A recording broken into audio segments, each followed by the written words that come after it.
Hey guys, welcome to T's Creative Corner. My name's T, and this is my corner of YouTube where I do art videos. Today's video is something new to me, old to probably a lot of experienced, talented artists, and that is watercolor. I was at Hobby Lobby, like I usually am, searching through the clearance section, which I usually do first, and came across this handmade watercolor sketchbook. Originally priced at $50 and was marked down to $5. So I decided to buy it, along with the Fine Touch watercolor set, a plastic folding palette, and a set of my favorite brushes. I've only used watercolor when Art Snacks was introducing their new watercolor snacks and got 2 tubes of Aquarelle French artist watercolors. And this month's Art Snacks box when we got the graphics aqua ink. Other than those 2 times, I've never done a full watercolor piece. I've never used real watercolors. I've only had that dollar set that you get at Dollar General, Family Dollar, Dollar Tree. Like, it costs $1 and it comes from a dollar store. And to be honest, I think that's why I don't like watercolor. I'm used to oil and acrylics because when it comes to watercolor, it's very desaturated. And if I look back on all my old watercolor pieces, the only way I could really get it saturated was if I just layered the paint on and my paper just ended up buckling. So I think I was using the wrong paper back then. So I'm going to swatch all the colors and see what I'm working with. I was very surprised to see just how pigmented and saturated these colors were. Obviously, this is not something that I'm used to when working with watercolors in the past, but I am very, very happy. I really want to try to use as many as I possibly can. So I've decided to draw this girl. I found the reference photo on Pinterest, per usual, because that's where I always go. Unless I'm looking for a specific thing, then I usually Google search a reference photo. I changed everything except the pose. The point of a reference photo is for referring to it, not copying it. So I changed the pants, the hair, the glasses, what she's holding, and the shirt. As I started painting, I did notice, first thing right off the bat, was that this set came with a flesh tint color, and I am very happy because I use a flesh tint color in all my oil paintings because the oil paints that I use came with flesh tint. So I just mixed the flesh tint with some burnt umber and crimson red to get the desired skin tone that I wanted. And when it came to the shadows, I just used some burnt umber and crimson red mixed together with a little less water. As I go through the painting, I was sad that the black wasn't really black. You can even see in my color swatch key that it's more of a dark gray, but I guess that worked in my favor for those shadows in the sleeves and the folds in the shirt. The pants were my favorite part because they were the only way I could think of using every color without it being too crazy. A simple rainbow pattern is obviously my favorite if you've looked at previous videos. And I am also a strong advocate for LGBTQ+. And when doing this painting, it was Pride Month.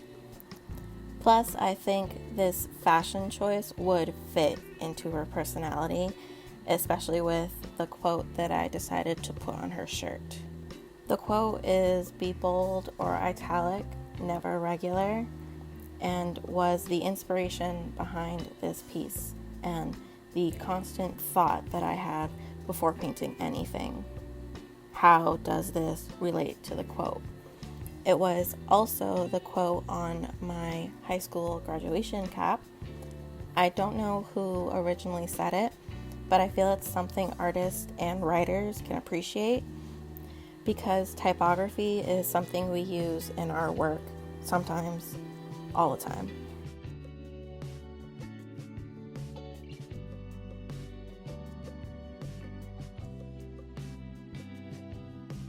I will say a few positives. I did notice that watercolor is a very forgiving medium. For example, I had a few accidents where I spilled water and my ink splashed that I easily just wiped up with a paper towel, and it's like they never happened. You don't really need a lot of cleaners or thinners, just water basically. You don't have to prime or prep your canvas, though I have seen artists tape down their paper to prevent it from buckling. But I did not seem to have this problem with the paper that I was using, mostly because it was already bumpy and natural cotton, so even if it did buckle, I didn't notice. If you like a desaturated look, it is very easy to achieve with watercolor. It can be portable, especially with a seal palette. You can let the paint dry out, and when you're ready, you can just add water to use them again. I would definitely suggest watercolor to a beginner, and I've seen many talented, successful watercolor artists who really know how to use this medium. If you're looking for tips and tricks, I am not that artist, and you clicked on the wrong video. The hardest part for this painting for me was trying to find an accent color that I could use in the background, her lips, and glasses.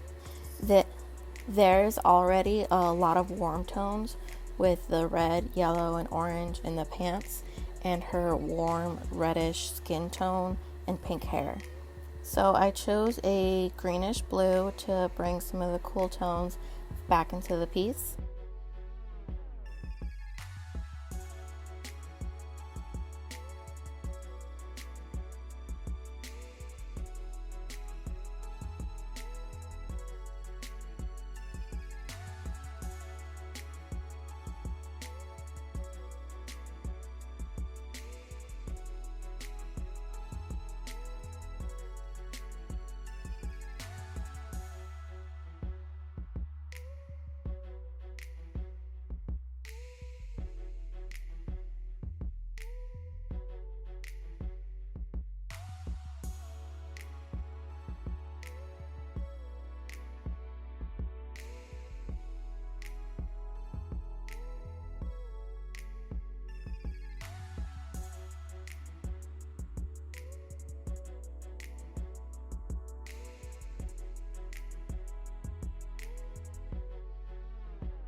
I'm not sure if you guys noticed, but I finally got my studio lights now.